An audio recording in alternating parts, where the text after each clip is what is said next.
The defense's goal, to try to poke enough holes in Cohen's credibility and testimony about Trump's involvement in the conspiracy to falsify business records to cover up the $130,000 payment to adult film star Stormy Daniels ahead of the 2016 presidential election. We saw some of that yesterday in Trump attorney Todd Blanche's dramatic first go at Cohen, where he spent hours attempting to paint Cohen as a liar who was just out for revenge against his former boss, even trying to use Cohen's own words against him. For instance, Blanche said, "You referred to President Trump when he left the courtroom. You said he goes right into that little cage, which is where he belongs, in an effing cage, like an animal. Do you recall saying that?" To which Cohen replied, "I recall saying that." Following the cross-examination, which will likely finish before the end of the day, the prosecution is expected to rest its case following any redirect. The defense has already indicated it might not put on any defense at all and might not call any witnesses. As of yesterday morning, the defense said they didn't know if their client was going to testify, something Trump isn't required to do, but has said he would absolutely do. Yeah, I would testify, absolutely. It's a scam. It's a scam. I'm testifying. I tell the truth. I mean, all I can do is tell the truth. And the truth is that there's no case. They have no case. Of course, Trump has made similar claims that he would testify in some of his other legal matters, and he never did. This all means that the first criminal trial of a former president of the United States could come to a close as early as the beginning of next week with closing arguments. Then it will be up to the minds and hands of the 12-member jury to deliberate and return a verdict. Joining me now to discuss is Catherine Christian, former Manhattan Assistant District Attorney and MSNBC legal analyst, Jill Wine-Banks, former Watergate Assistant Prosecutor and co-host of the Sisters-in-Law podcast, and Omarosa Manigault-Newman, former Trump White House aide and author of Unhinged, an insider's account of the Trump White House. Thank you all so much for starting us off with the show today. Catherine, I want to start with you on this. So Cohen's going to testify again tomorrow. The defense is saying, this is probably our biggest chance, our biggest get.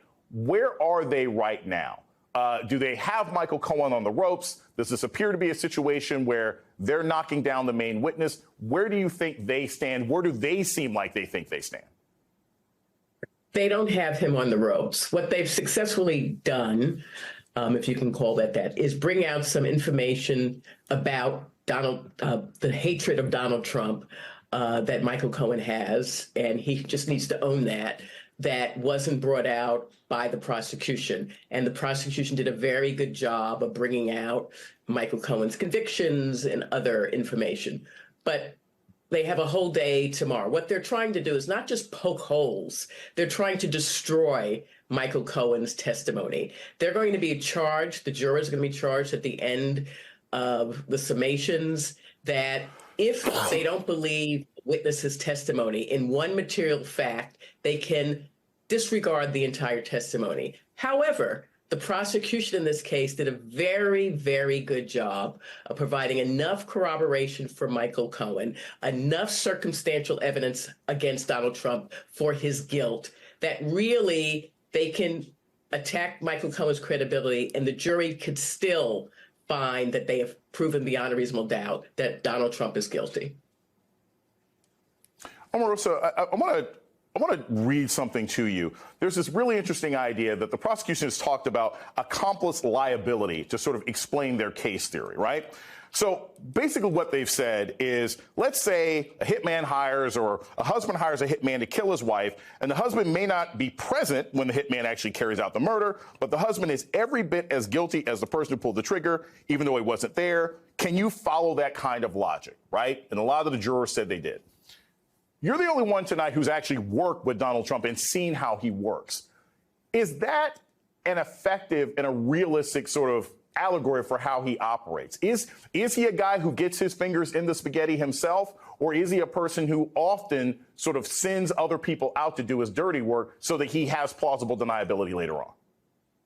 Well, Jason, in that hypothetical scenario that you have just outlined, I think you've actually hit the nail on the head as to how Donald Trump strategically operates in a way to not get his hands dirty. He will give directives. He is very careful not to use email, for instance. He's careful not to write certain things down and have others to do that for him. And in this case, he had Michael carry out this really situation that was something that he wanted Michael to clean up for him, this porn star, this hush money. He wanted it taken care of because he did have a woman problem. And so that certainly tracks with how Donald Trump operates in his organization. And I want a quick follow-up to that. This idea that Michael Cohen doesn't like Donald Trump. And again, lots of people who used to work for Donald Trump don't like him now. And as someone who used to work with him and now knows what kind of person he is, do you think the average person looks at that and says, well, I don't know if you're credible if you don't like your ex-boss? Do you think there's so many people who no longer like this man that that's not necessarily as much of a problem as it used to be?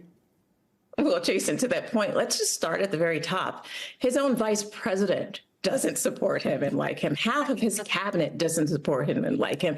People like myself who worked with him and saw how he jeopardized our country, our democracy, don't happen to like him. I don't believe that that's a deal breaker for the jury because many of them may be sitting there and not like him. What really this comes down to is about justice and accountability. So regardless of how you feel about Donald Trump or how Michael Cohen feels about Donald Trump, can Donald Trump be held accountable for his alleged crimes? That's the true question here. Right. It's not just about what Cohen thinks. It's like he's how the culture actually thinks about this guy.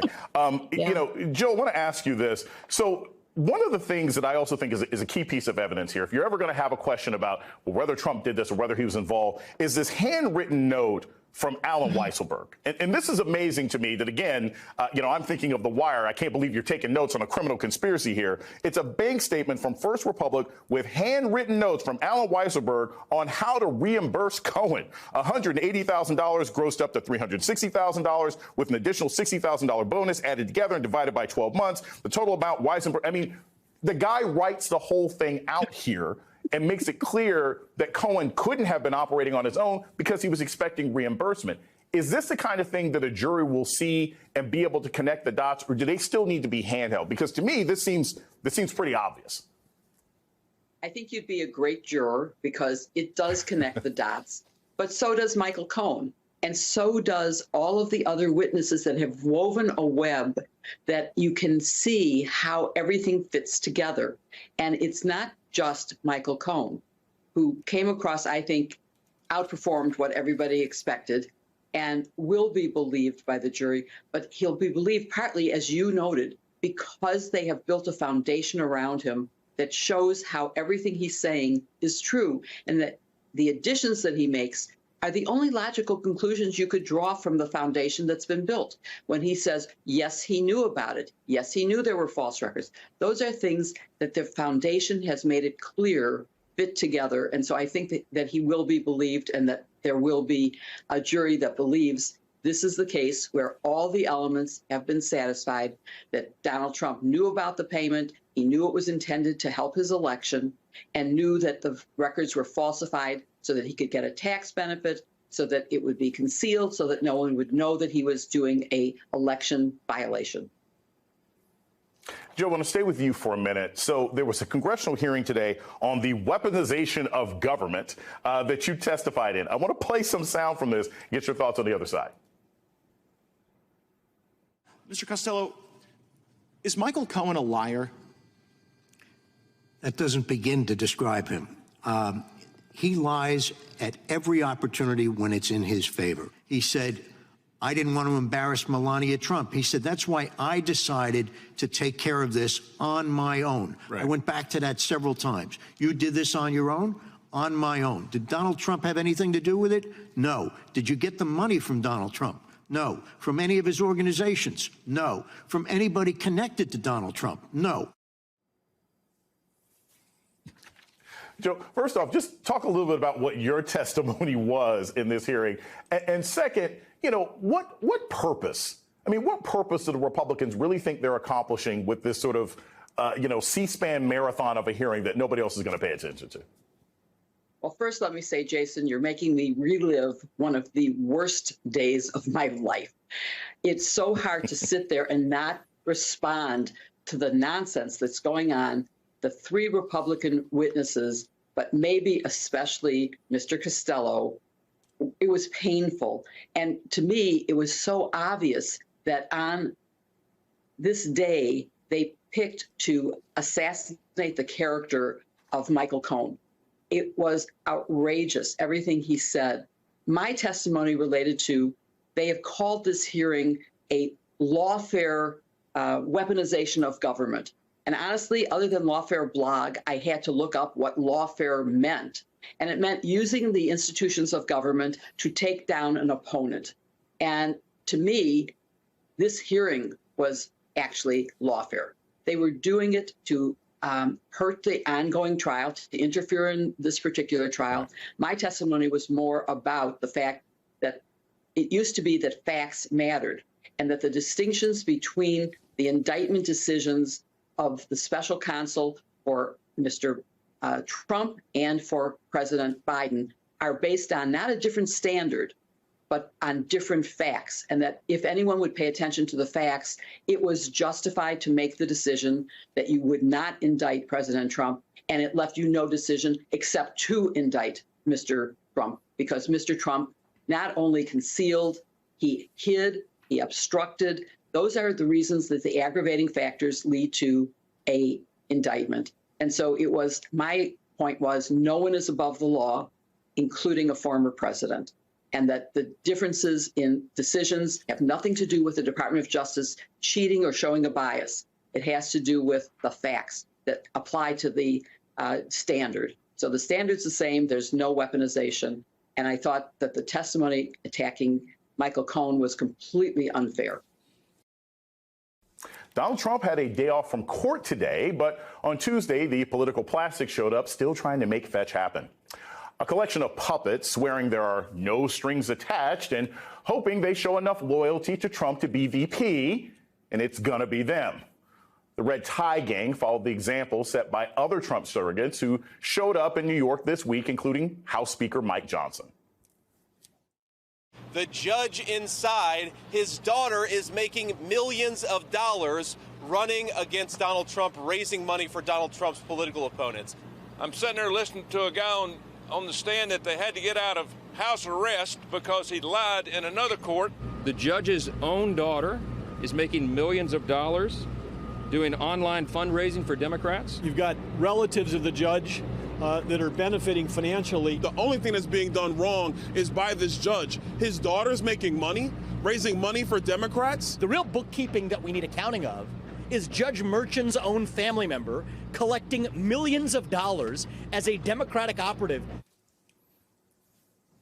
If it seems like there's a theme, there is. The attacks on Judge Juan Merchan's daughter and star witness Michael Cohen fall under Merchan's expanded gag order for Donald Trump. Trump's already been fined $10,000 for violating it and faces possible jail time for future violations. Also, Alabama Senator Tommy Tuberville admitted on right-wing TV.